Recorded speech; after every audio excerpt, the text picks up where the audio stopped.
Керемет жаттығу, мойында остеохондроз барларға, протрузия, грижасы барларға керемет жаттығулар. Өзің техникасымен жасаңыздар. Есім Азамат, 15 жылдық тәжірибелі емдік жаттығу инструктормын. Каналға тіркеліп қойыңыз, лайк басып қойыңыздар, қазақша аудиторияны көтеріп қойыңыздар. Ендеше жаттығуға көшеміз. Мойын остеохондроз барларға, желкесінде холдс барларға, үнемі бас ауырып жүретіндерге, бас айналатындарға, қан қысымы барларға. Өзің техникасымен жасау керек. Ендеше бастаймыз. Мен отырып жасаймын. Тұрып жасауға да болады. Бұл техниканы аяғыңызды ашып, тепе-теңдік сақтап, иықтың ары ашқандай. Мен қазір отырып жасаймын. Бірінші жаттығуымыз денені тіке ұстадық. 10-10-дан жасаймыз, бірақ оны 15-тен 20-дан да жасауға болады.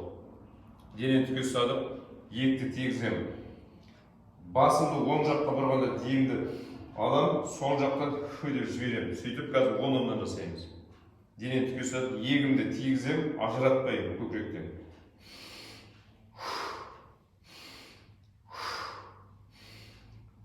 Үшеу, төртеу, бесеу, алтау, жетеу, сегіз, тоғыз.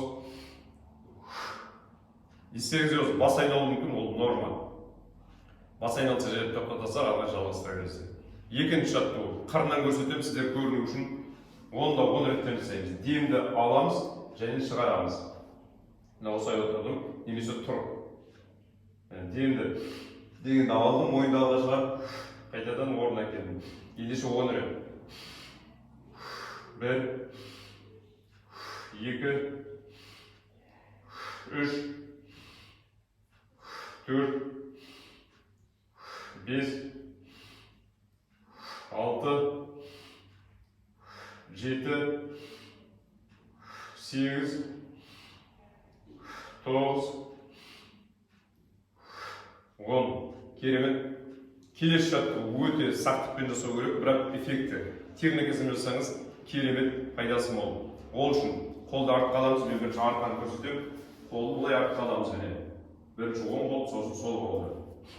Ендеше жасаймыз. Тіке отырып аламыз, денені тіке ұстап, оң қолымды артқа аламын. Міне мына екі саусақтың ортасы былай тұрады, мына екі саусақтың ортасына алып келемін құлақты. Оң қолды алдым, 15 секунд жасаймыз. Міне қараңыздар, көрініп тұр ғой, екі саусақтың ортасына алдым, құлақты төбеден алып келдім, жанынан емес, төбеден алып келдім. Мына иықты төмен басам, наоборот, мынаны былай қойым, демді аламын. Демді жібердім, ары қарай тыныс алу еркін.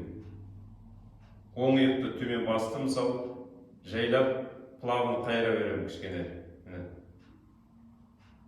10 секунд. 1, 2, 3, 4, 5, 6, 7, 8, 9, 10. Керемет. Жайлап жинадым. Келесі қолды алдым артқа.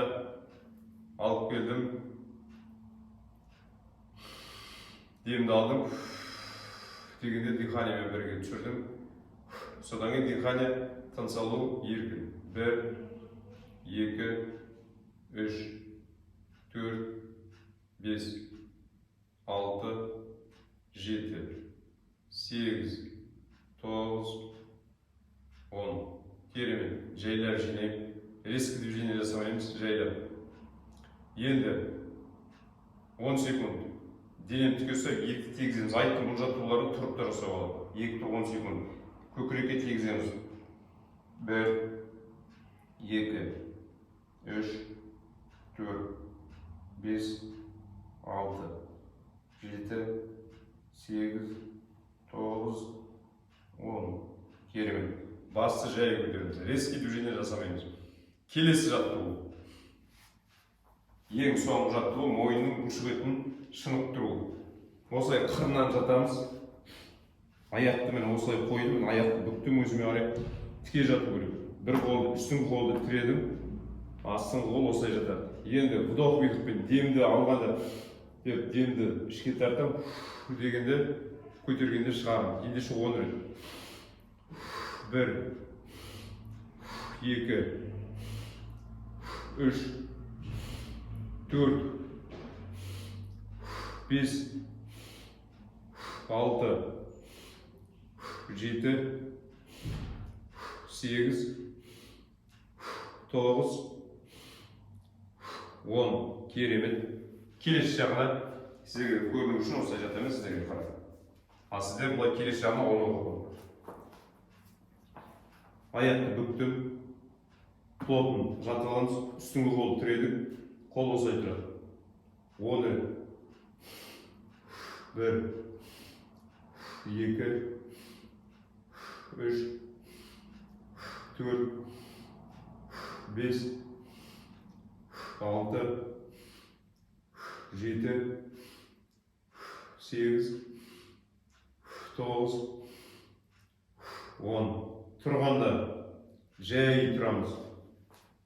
Мана жаттығулардың көбі мойын омыртқаға жұмыс жасаймыз. Атланта позвоночнигі дейді медицинада ауыз омыртқа қазақта. Соны мысалы кейбір клиникаларда бір ненің өзі аппаратпен түсіреміз дейді. 108 мыңға 110 мыңға сондай тұрады. Бір 5 минуттай жұмыс жасайды.